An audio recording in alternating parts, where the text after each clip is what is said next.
All right, boys and girls, today's lesson is lesson 3-5, and we're going to solve word problems involving liquid volume and mass. So let's get right to it.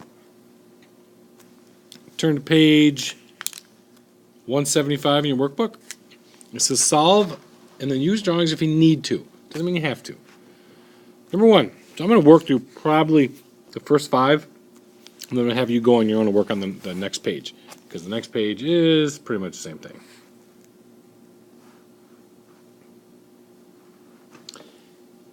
Yeah, so kind of the same thing. The next one talks about masses, meaning like weight, and the first page is more like liquid volume. So maybe I'll do like one or two of each and have you do the rest. That's what I'll do. It says Fran works in a science lab. She poured 80 milliliters of liquid.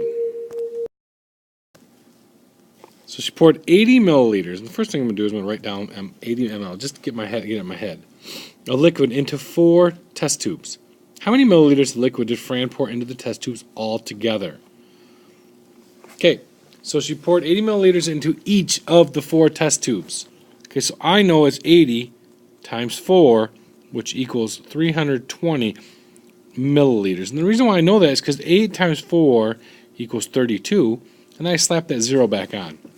So 320 milliliters. All right, next one.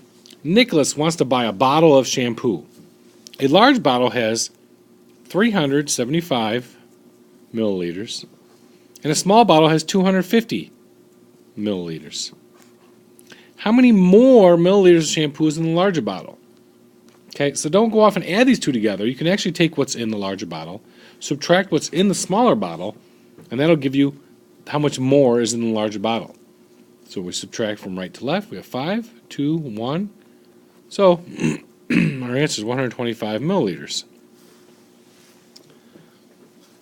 Next one. It says Allison used 2 containers of water to fill her aquarium.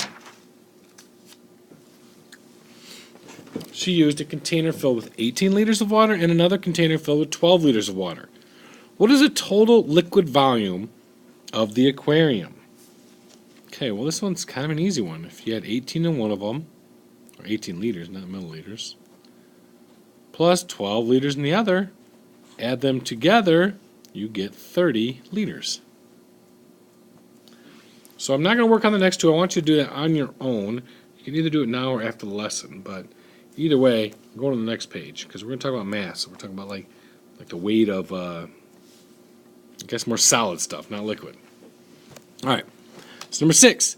A bag of green beans has a mass of 333 grams.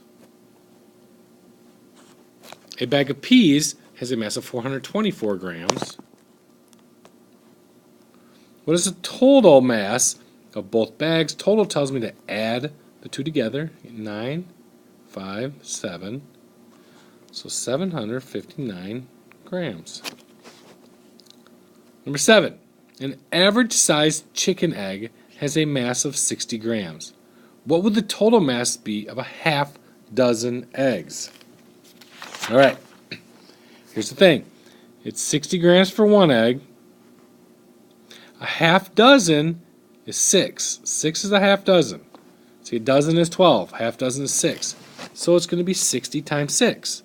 So 60 times 6 would equal 360 grams. And the reason why I know that is because 6 times 6 is 36. Slap the 0 back on. 360 grams.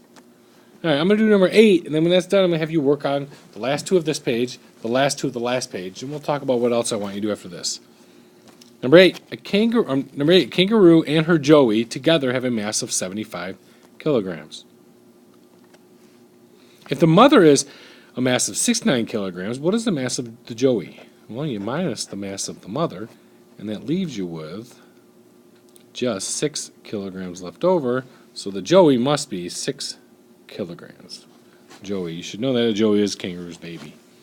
All right, so I want you to work on number 4 and 5 on the first page, number 9 and 10 on the next page. And what I want you to do at this point, because you're probably going to have some extra time at the end of the lesson, I want you to do anything from Unit 3, 3.4, 3.3, 3.2, 3.1 that you have not finished. If by chance you have finished everything, I will allow you to work on your homework for today.